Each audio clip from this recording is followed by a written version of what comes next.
اللهم صل على محمد وآل محمد وعجل فرجهم أجمعين. بسم الله الرحمن الرحيم. السلام عليك يا شهر الله، السلام عليك يا باب الله، إن الله خير ناصر ومعين. سلام ہو روزہ داروں پر، سلام ہو اللہ سبحانہ تعالیٰ کے خاص مہمانوں پر۔ رمضان کا پیغام آپ کے نام میں، شہر نور، شہر علم، بی بی فاطمہ معصومہ سلام اللہ علیہا کے جوار سے آپ تمام روزہ داروں کی خدمت میں عرض سلام اور بہت بہت زیادہ مبارکباد پیش کرنا چاہوں گی کہ اللہ سبحانہ تعالیٰ نے احسان فرمایا اور مجھے اور آپ کو اس سال پھر دسترخوان رحمت پروردگار عالم کا مہمان بنایا اور اس سعادت عظمیٰ سے نوازا۔ ہم اس نورانی پروگرام میں ہماری کوشش ہوگی رمضان کا پیغام آپ کے نام، جس میں ہر روز رحمت کے عنوان سے جو دعا آپ پڑھتے ہیں اس میں جو میسیجز ہے وہ آپ لوگوں کو بتا دیں گے انشاءاللہ۔ بہت پیارا، بہت خوبصورت مہینہ کہ جس میں ہم اللہ کا مہمان اور اللہ ہم سب کو پکار رہا ہے۔ ویسے تو ہم دعائیں مانگتے ہیں، ہم گڑ گڑاتے ہیں، لیکن یہ وہ نورانی مہینہ ہے نا کہ جس میں اللہ ہمیں پکارتا ہے، جس میں اللہ منتظر ہے، مطلب اللہ سبحانہ تعالی ہمارا انتظار کرتا ہے کہ کون کب ہاتھ اٹھائے گا، بلکہ اللہ فرماتا ہے اس میں یہ ایک VIP زون ہے جس کے اندر میں نے 3 زون قرار دیا، ایک رحمت کا زون، ایک مغفرت کا زون، اور 3rd جو ہے جہنم کی آگ سے نجات کا زون۔ اس لیے کہ کوئی کبھی یہ نہ سوچے کہ میں اس قابل نہیں ہوں کہ میں رمضان المبارک میں اپنے آپ کو حقیقی روزہ دار سمجھوں، یا میں یوں کہوں کہ میں کچھ بھی نہیں ہوں، I am nothing، اور میں اس قابل نہیں ہوں، میری دعائیں قبول نہیں ہوگی، یا میں بہت زیادہ پر امید ہو جاؤں۔ اسی لیے پروردگار عالم نے یہ 3 VIP زونز رمضان المبارک میں قرار دیا، اور جس طرح حدیث قدسی میں ہے لِكُلِّ شَيْءٍ رَبِيعٍ، ربیع القرآن شہر رمضان، ہر چیز کے لیے ایک بہار ہے، اور بہار قرآن ماہ مبارک رمضان ہے۔ اور بہت پیاری حدیث ہے کہ رمضان المبارک کو نیو ایئر کا آغاز کہا جاتا ہے۔ امام جعفر صادق علیہ السلام امالی شیخ صدوق میں فرماتے ہیں کہ شہر رمضان اول السنہ، رمضان المبارک کا مہینہ سال کا آغاز ہے، مطلب نیو ایئر کا آغاز ہے۔ تو وہاں امام سے پوچھا جاتا ہے مولا کہ قمری حوالے سے دیکھا جائے تو محرم الحرام سال کا آغاز ہے، آپ نے رمضان المبارک کو کیوں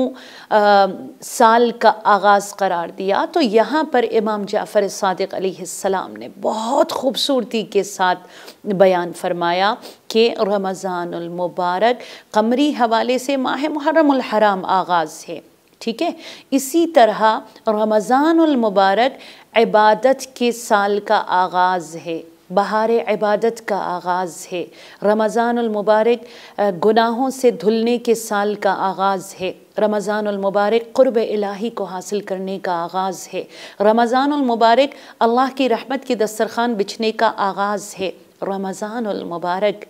بندوں کے نام خدا کے خاص پیغام بھیجنے کا آغاز ہے۔ رمضان المبارک زمین پر، فرش پر، عرش پر اور 7 سماوات پر رحمت کے دروازوں کو کھلے چھوڑنے کا آغاز ہے۔ رمضان المبارک جہنم کے تمام تر مین گیٹس کو کلوز کرنے کا آغاز ہے، اسی لیے رمضان المبارک کو اول السنہ کہا جاتا ہے۔ اور امام محمد باقر علیہ السلام نے کیا خوب فرمایا، ہماری جانیں قربان ہو، کہ جس کا رمضان المبارک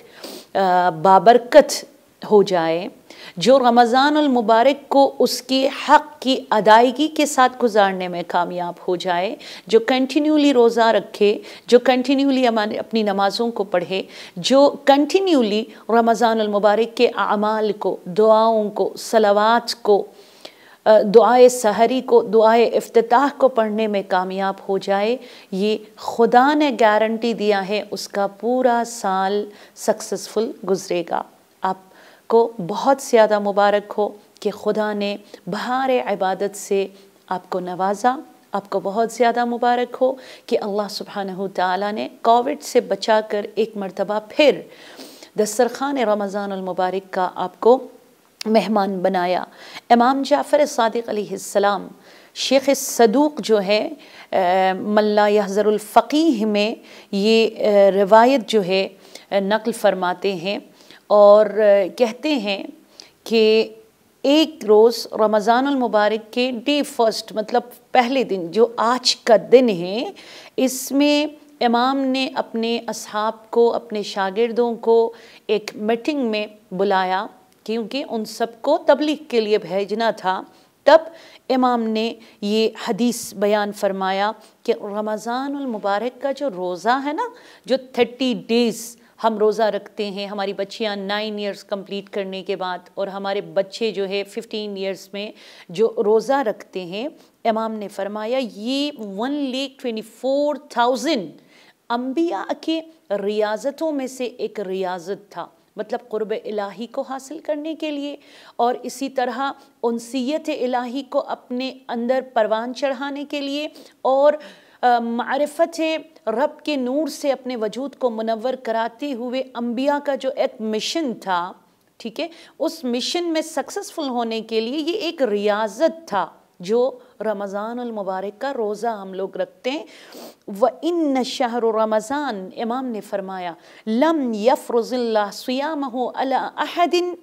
مِنَ الْأُمَمِ قَبْلَنَا، یعنی اللہ سبحانہ تعالیٰ نے رمضان المبارک کے یہ 30 یا 29 جو روزہ سے اس کو کبھی فرض نہیں کیا، واجب نہیں کیا ہم سے پہلے کسی امت پر، چاہے وہ ابراہیم کی امت ہو، عیسیٰ کی امت ہو، موسیٰ کی امت ہو، کسی پہ بھی واجب نہیں کیا۔ تو کچھ لوگ کھڑے ہو گئے اور انہوں نے یہ سوال کیا کہ یہ اپنا رسول اللہ، قرآن میں اللہ سبحانہ تعالیٰ خود فرما رہا ہے کتب علیکم الصیام کما کتب علی الذین من قبلکم، لکھا گیا ہے، فرض کیا گیا ہے تم پر روزہ جس طرح تم سے پہلے امتوں پر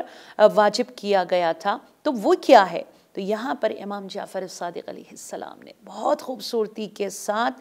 بیان فرمایا انما فرض اللہ صیام شہر رمضان علی الانبیاء دون الامم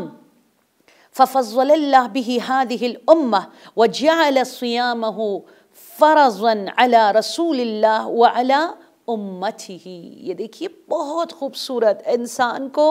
جھوم اٹھنے کا من کرتا ہے، پتہ ہے آپ کو، مطلب جتنے شکر کرے آپ کے لیے کم ہے۔ آپ جس بھی کنٹری میں، آپ جہاں کہیں پر بھی ہو،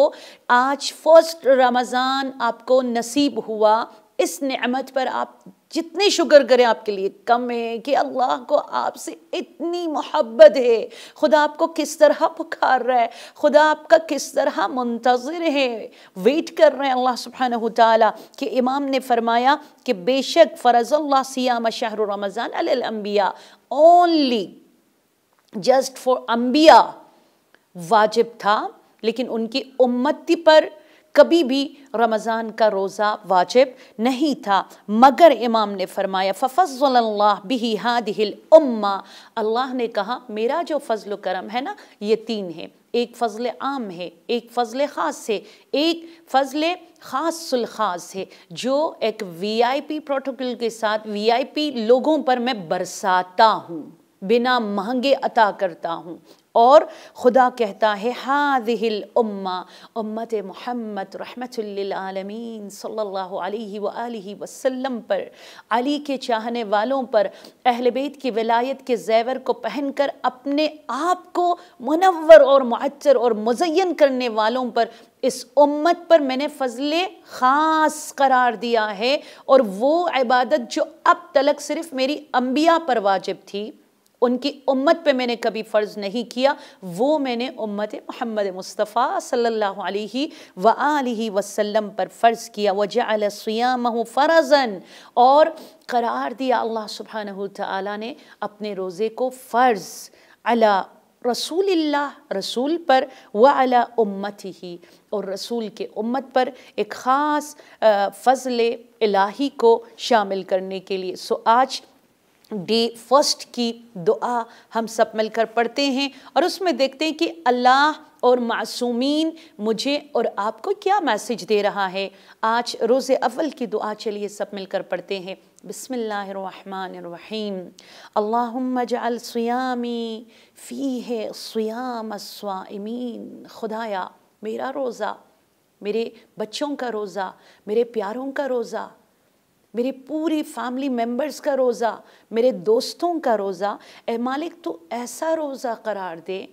جو روزہ دار کا روزہ ہوتا ہے، جو ابراہیم کا روزہ تھا، جو عیسیٰ کا روزہ تھا، جو موسیٰ کا روزہ تھا، جو انبیاء کا روزہ تھا، جو جناب سیدہ سلام اللہ علیہا اور مولا الموحدین امام المتقین حلال مشاکل علی ابن ابی طالب کا روزہ اور ان کے بچوں کا روزہ، جو 3 دن بھوکے رہے، پیاسے رہے اور پانی سے افطار کیا، مگر اپنے در سے کبھی کسی کو خالی ہاتھ نہیں بھیجا، اور یہ روزہ اس قدر رب کو پسند آیا کہ رب نے اپنے عشق اور اپنی محبت کا اظہار ایک سورہ حل عطا کو نازل فرما کے بیان فرمایا کہ مجھے روزہ چاہیے فاطمہ کی طرح، مجھے روزہ چاہیے علی کی طرح، مجھے روزہ چاہیے حیدری انداز میں۔ تو یہ فرسٹ ڈے میں یہی دعا ہے عزیزان من کہ آپ ہاتھوں کو اٹھائیے اور افطار سے پہلے، بیفور افطار یا آفٹر افطار یہ دعا پڑھ لیجئے، یا ظہر میں یہ پڑھ لیجئے، اللہم اجعل صیامی فیہ صیام الصائمین۔ خدایا میرے روزے کو فاطمی روزہ، میرے بچوں کے روزوں کو زینبی، حیدری، حسینی روزہ قرار دے، وقیامی فیہ قیام القائمین۔ میرا عبادت کے لیے کھڑے ہونا، میرے بچوں کا عبادت کے لیے قیام کرنا، ان قیام کرنے والوں کے قیام میں قرار دے جو کل امام زمانہ کا ظہور ہوگا تو ایک آواز پر پرواز کرتے ہوئے اڑان لیے اپنے آپ کو خانہ کعبہ تک پہنچا دے گا۔ آپ کو پتہ ہے نا رمضان میں جس کا روزہ مقبول ہوگا ظہور امام زمانہ کے وقت، جب امام کی ظہور کی اناؤنسمنٹ ہوگی تو وہ آٹومیٹکلی پہنچ جائے گا خانہ کعبہ پر، اور وہ دعا یہاں پر کی جا رہی ہے۔ وَنَبِّهْنِي فِيهِ عَن نَوْمَةِ الْغَافِلِينَ۔ خدایا اب تلک میں سوئی ہوئی تھی، اب تلک میں سویا ہوا تھا خواب غفلت میں، میں انجوائے فیل کرتی تھی گناہ کرتے ہوئے۔ وَنَبِّهْنِي، خدا تو مجھے جھنجھوڑ کے رکھ، یہ ڈے فرسٹ میری دعا ہے، میرے بچوں کو جھنجھوڑ کے رکھ اور خواب غفلت سے ہمیں بیدار فرما۔ وَهَبْ لِي جُرْمِي فِيهِ، میرے گھر والوں کے تمام تر گناہوں کو بخش دے، یا الہ العالمین، اے ہمارے رب، اے چرند اور پرند کے رب۔ وَاعْفُ عَنِّی، مجھے میرے بچوں کو معاف کر دیجئے، یا عافیاً عن المجرمین، تمام گنہگاروں کے جرم اور گناہوں کو بخشنے والی ذات۔ سو آج اس دعا میں جو پیغام ہے ظہور امام زمانہ کے وقت، ٹھیک ہے، اپنے آپ کو آمادہ رکھنے کے حوالے سے، اور حقیقی روزہ، کیونکہ روزے کے 3 قسمیں، ایک روزے عام ہے، ایک روزے خاص سے، ایک روزے خاص الخاص سے۔ عام روزہ وہی روزہ جو یوزلی سب رکھا کرتے ہیں، سحری کھا لینا، افطار کھا لینا، رنگ و برنگے دسترخوان بچھا لینا اور جسٹ فارملی ایک روزہ رکھ لینا۔ اور خاص روزہ وہ ہے کہ جس میں کھانے پینے سے اپنے آپ کو روکنے کے ساتھ ساتھ انسان اپنے اعضاء و جوارح کو بھی محفوظ رکھتا ہے. مطلب آپ اپنے ہاتھ سے پارٹس آف باڈی کو بھی آپ کنٹرول کر لیتی ہے کہ آپ کے ہاتھوں سے کسی کا حق نہیں چھینا جائے، آپ اپنے ہاتھوں سے کسی پہ ہاتھ نہ اٹھائے، آپ گناہ کے جانب اپنے پیروں سے کوئی سٹیپ نہ اٹھائے، آپ اپنے آنکھوں سے کسی حرام چیز کو نہ دیکھے، حرام مووی کو فار ایگزامپل آپ نہ دیکھیں. یہ روزے خاص ہے. اور ایک روزے خاص الخاص ہے، اور وہ کون سا روزہ ہے؟ جو حیدری روزہ ہے، جو فاطمی روزہ ہے، کہ جس میں اللہ کے سوا، یہ جو دل ہے نا، ہمارے سینے میں جو دل دھڑک رہا ہے، اس میں اللہ کے سوا کوئی بھی نظر نہ آئے. ای یک دلے صد دلے، دل یک دلے کن، جو ایرانی بہت خوبصورت یہ پرشین میں شعر ہے. مہر دیگران را از دل خود یلے کن، اے وہ دل جس کے اندر ہر طرح کے دلوں کو جگہ دے دیا گیا ہے، جس کے اندر ہر طرح کی محبتیں دکھائی دیتی ہے، ہر محبت کو نکال لو اور رب کی محبت کو اپنے دل میں جگہ دو، اور روزے خاص الخاص رکھ کر حیدری بنے اور فاطمی بنے. اس دعا کے ساتھ کہ ڈے فرسٹ کی جو دعا ہے، پروردگار ہمیں حقیقی روزہ داروں کے زمرے میں شامل فرما دے، اور جب قائم آل محمد کا قیام ہوگا تو ہمیں حقیقی سچے قائمین میں قرار دے، اور ہمیں کسی اور کو آ کر جھنجھوڑنے کے بجائے ہم خود اپنے ویکنس کو سمجھتے ہوئے، ویک پوائنٹس کو سمجھتے ہوئے، مسٹیکس کو سمجھتے ہوئے ہمیں اپنے گناہوں کی اصلاح کرنے کی توفیق عطا فرما دے، اور اللہ ہمیں وہ ظرف دے دے کہ ہم جرم کو ایکسیپٹ کرتے ہوئے صدری کے ساتھ اپنے پیاروں کے لیے آغوش محبت کو پھیلا دے، اور آپ کا گھر، آپ کا دل اور آپ کی اولاد حرم خدا بن جائے انشاءاللہ. والسلام علیکم ورحمۃ اللہ وبرکاتہ.